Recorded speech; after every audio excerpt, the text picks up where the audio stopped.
Radiant Child by Javaka Steptoe, the story of young artist Jean-Michel Basquiat.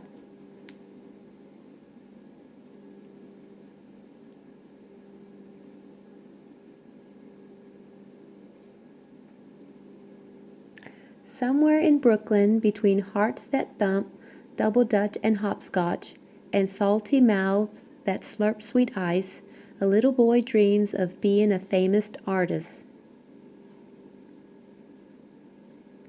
In his house you can tell a serious artist dwells, as he sits at a table with pencils scattered everywhere.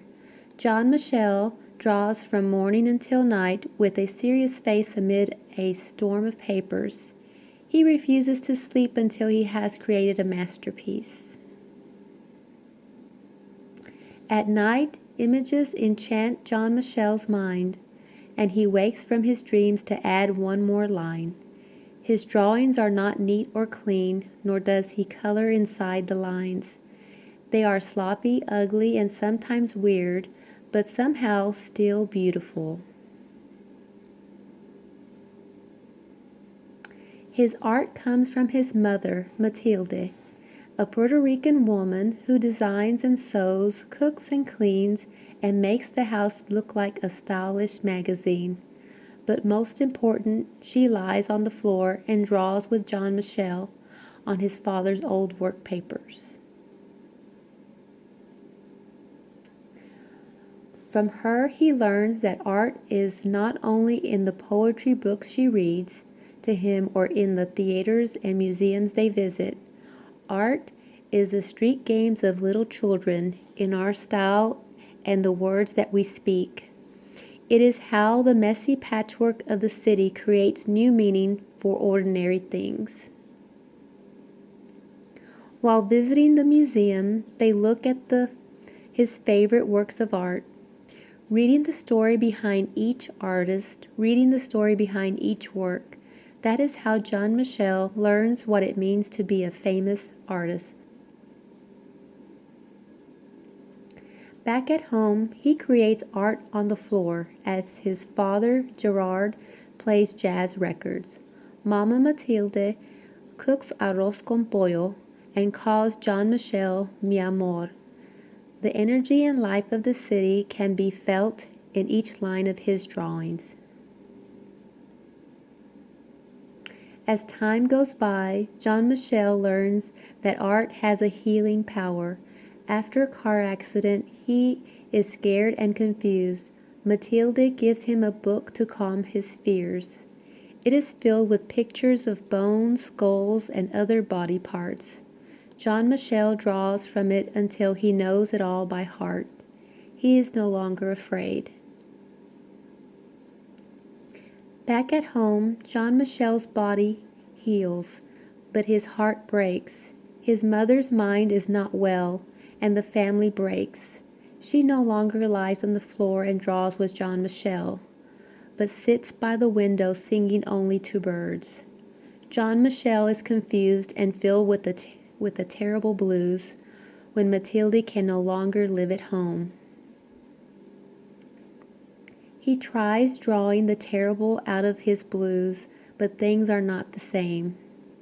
As Jean-Michel grows older, he visits his mother when he can, always bringing his artwork to show, telling her that one day it will be in a museum when I am a famous artist. A teenager now, Jean-Michel decides, Papa, I will be very, very famous one day.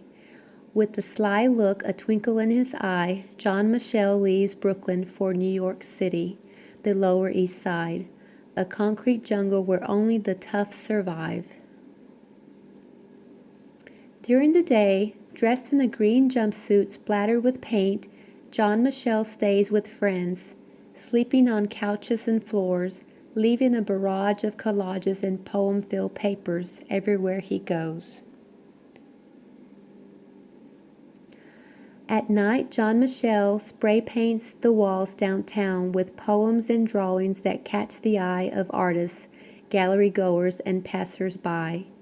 Under his art, he signs the name Samo, instead of Jean-Michel. Everybody wants to know who is Samo. Samo moves from street corners to art gallery walls with powerful color, composition, and line, collaging and painting on anything he can find. His art is still not neat or clean, and definitely not inside the lines, but somehow still beautiful. With his magical charm, Jean-Michel draws a crowd, but when it's time to work, he prefers to be alone, with the radio and TV on full blast. Now, in expensive suits splattered with paint, he flips through stacks of magazines and open books, and paints into the night, and sometimes for days at a time, while sounds and images jump into his head. Jean-Michel, an artist among artists, never doubts one line, creating from a soundtrack that is all his own. People describe him as radiant, wild, a genius child, but in his heart he is king, so he draws crowns for himself and others he admires. A grown man now, with the art world in his hands, Jean-Michel still visits his mother when he can. And at his most important shows, above all the critics, fans, and artists he admires, the place of honor is his mother's, a queen on a throne. He is now a famous artist.